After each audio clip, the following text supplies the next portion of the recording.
Good morning and welcome to everyone who's joining us on this somewhat cloudy day in London. My name is Sunny, and this is the podcast on the US admission scandal, which, by the way, if you haven't heard, is the sort of the biggest scandal about corruption and bribery and a lot of nasty things that have happened in America. In some of the top universities there and have been recently uncovered. Or have they been nasty? Or maybe you think it's actually okay and how it should be done. So I've got Lucy here with me, who will join me in this conversation, and we'll just talk about sort of our thoughts and what we think about the scandal. Lucy, thanks for joining. Hi, hello. So as we said, we're going to be talking about the admissions scandal today, Operation VARSITY Blues. So part of the reason I suppose it got so much coverage was because of the people involved. It was a lot of people, largely I think from the west coast of America. So it was investment bankers, venture capitalists, very wealthy people, but also some celebrities. So it was the person who played, I think, Aunt Becky in Full House, which wasn't as big over here in the UK, but kind of formed a part of loads of people's childhoods if you were in America. And the same Felicity Huffman, like I watched Desperate Housewives and she's been on stage and all this other stuff. And it was like, oh my God, what have you guys done? And now I think some of them are facing up to 40 years in prison because of the crimes they committed.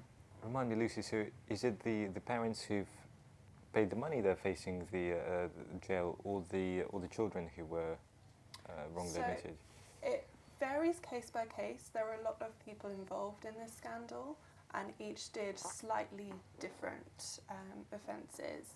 On the whole, I think the children were either kept completely out of the blue, like they just weren't aware of what was going on, or they weren't the ones making payments. They were also still children. For the FBI, it's kind of, they're basically following paper trails of who signed this thing, who paid this money, because that's one of the big questions, because Felicity Huffman, for example, is in quite a famous couple, and her husband, who you presume was also aware, has not been charged.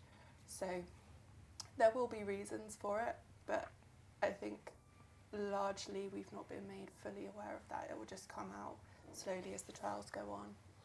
But just playing the devil's advocate here, what's effectively in this scandal, what we've learned is that wealthy and powerful and well-connected people were able to give their kids a very unfair advantage, in the admissions process. So, but then where is this different to millions of people, hundreds of thousands of people who hire private tutors or come to companies like ours? Like, we're in the business of helping kids get into universities.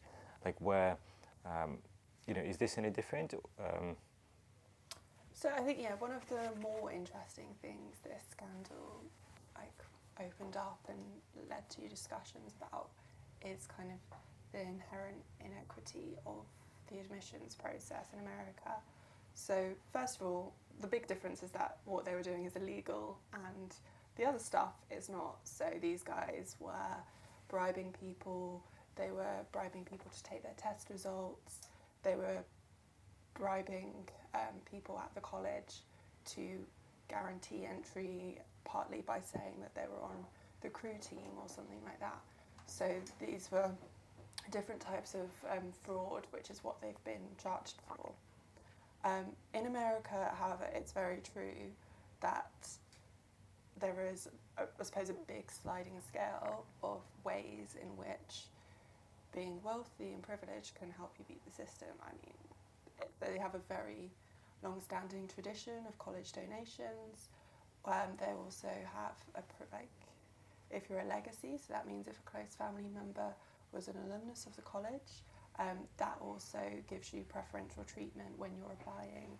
I think there's a book by Dan Golden, which is called The Price of Admission, and he explores how the fact that whilst colleges used to say that the not the donations, like the fundraising side of the college was like there was a Chinese wall separating them from the admission side. That's actually not true.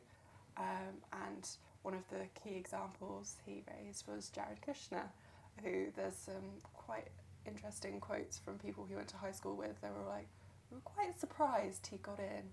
And it turns out his father had recently made a £2.5 million donation to the college, to Harvard. So you have that level, and that is perfectly legal,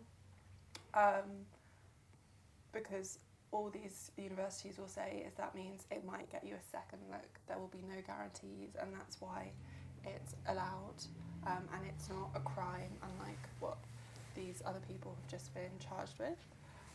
But then you have all the other ways that kind of affects, as you said, you've got being able to afford private tutors, classes for SAT prep, all those other little bits that are involved in a college admission. So I guess, what you're saying, and what, maybe can, I can further add from my side. You have 4 tiers when it comes to university applications, right? So tier 1 is you just, you go to a state-funded school, you get no help, you just do your own research, and you submit an application.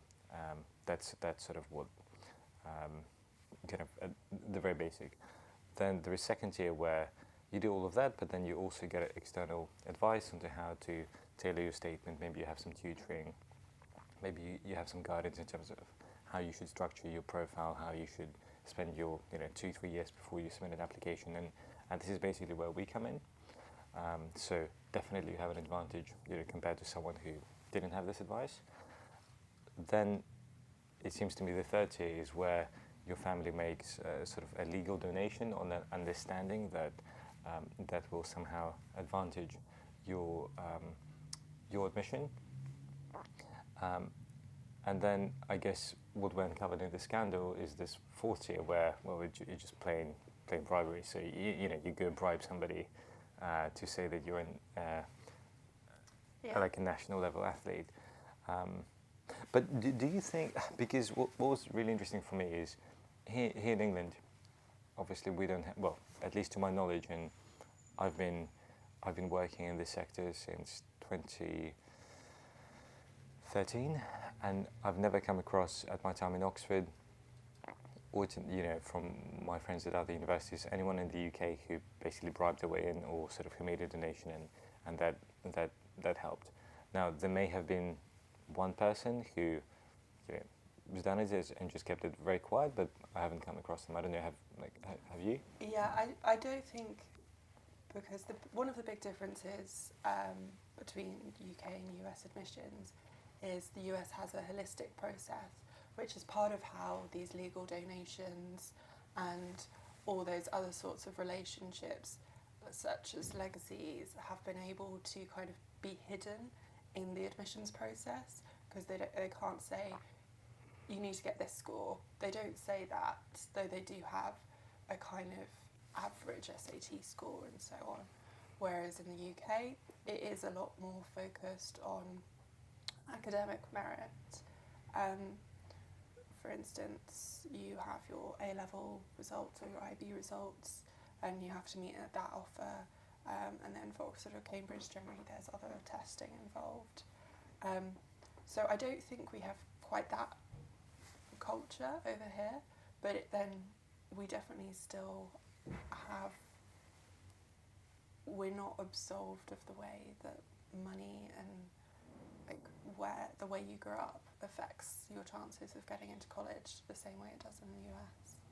Yeah, no, totally. So am I right that that what you're is whilst we don't have the culture that there is in America where money or donations get you direct access, certainly having a stable family background, going to a school where teachers maybe have attended some of the top universities where there is a tradition of sending you to a university where teachers actually actively encourage you to apply, makes a big difference. Yeah, and I mean, you might not be from the UK, but if you are, you possibly are aware that there's a big discussion about Oxbridge and access.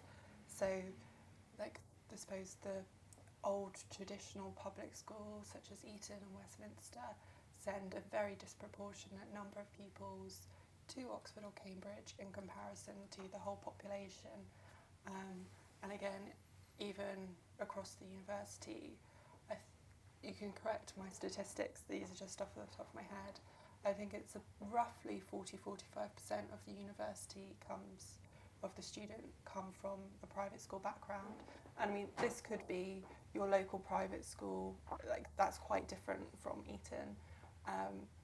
But so that's 45% of private school students make up the university, when in the whole country they make up just 7%.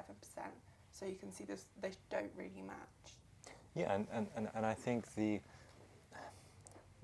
worst thing is that, and we see it in some of the kids who apply for our access scheme. And by the way, if you're watching this, if you're a UK citizen eligible for free school meals between ages of 15 and 18, thinking of applying to university in UK and America, get in touch, and you may be eligible for our support for free. So all the details on our website, and there is a separate page on access scheme. But a lot of the time, the kids who send us an email through, and sort of when I do the initial call, or you talk to them, a lot of them, they have the grades, right? Just a week ago, I was talking to this girl from Essex. She has something like 6 8s and 6 9s, a couple 8s at GCSEs, right, which are excellent grades. But her school was actively discouraging her from applying to Oxford or Cambridge because, it's not for you. You're not going to get in. You're from a single parent household, etc. So, just coming from an environment where people are encouraging you. I think because a lot of the time in the national press, the blame is placed just on Oxford or Cambridge, and definitely they need to do more. And I think they are trying to do different things to realise that what it takes one person to get to this place is quite different for another person. Like if you come from a very safe, comfortable background, went to an excellent leading private school, had the very best teachers, like what it takes you to get to that A-star AA is quite different from someone who not even went to a regular state school, but like single parent household, like they're in quite a bad school. Sometimes they might even they've got questions about money and things like that. Like that's quite different for them to be able to get grades the same. Like it is a different process, and that's the thing when they're looking at these grades. It's more to get a sense of what their potential could be. So that's why they're asking these questions, because maybe that person who managed to get these grades with all the support in the world has kind of capped out, but this other person has already made it so far, and in this new environment might be able to thrive. Totally. Look, I think there is a separate podcast in this, altogether, and the question of access and maybe asymmetric A-level offers for students from less advantaged backgrounds, and we'll do a separate podcast on this. But if we just come back and wrap up the US admission scandal. So, Lucy, what were your takeaways from what you saw? And I know you've read some of the finer detail of the case. Yeah. So I think, well, firstly, obviously they're criminals. They shouldn't be doing this. But yeah, I do just think it's kind of reminded people how unequal the system is. And it opened, I think people do have a lot of hang-ups and various thoughts. It's kind of like Harvard or bust, or this school or bust. Like that's part of what these parents were going for. They were like, we must get our child into this college, because there's so much pressure placed not just on a student, but often, in this case, within this parent social circle. That's why they went and, why they became criminals, because they thought it was that important for their children to get into these schools. And yes, whilst I do think university is very important. It's something's gone wrong when this is the situation. Yeah, and look, just think about on an average week, how many, some of our families we work with are very famous, wealthy, successful in whatever they do, and sometimes, when we have a meeting on this, this room on the sofa, you have to say, look, actually, Oxford, okay, let's aim for that, but what, your son and daughter will be much better off at a university where they'll be happier, because over the years, a couple of times I've seen where we would help somebody and they would get in, and sort of the box is ticked for the parents and they can show off to their maybe friends and family and be really proud, but the child is unhappy, and eventually it's really difficult to be in a place where you don't want to be for 3 years and to sort of work academically hard. So I totally agree with you that the pressure is necessary, because without pressure, I mean, you achieve nothing, but there shouldn't be too much pressure, and it sort of should be try your best, but if your best is not, your best, you don't have to kill yourself, right? Like if it's not good enough, if you're not going to get the straight 9s or straight A stars or A's, that's fine. There are plenty of really good schools, really good universities, and actually, and maybe you disagree, but I think success in life doesn't correlate necessarily to where you went to university or what grades you have. No, it definitely doesn't. I went to Oxford, I did a master's, and I loved it. And I would tell people, and I tell the students we work with, it was perfect for me because I'm a history geek. I like studying history. It allowed me to study lots of history.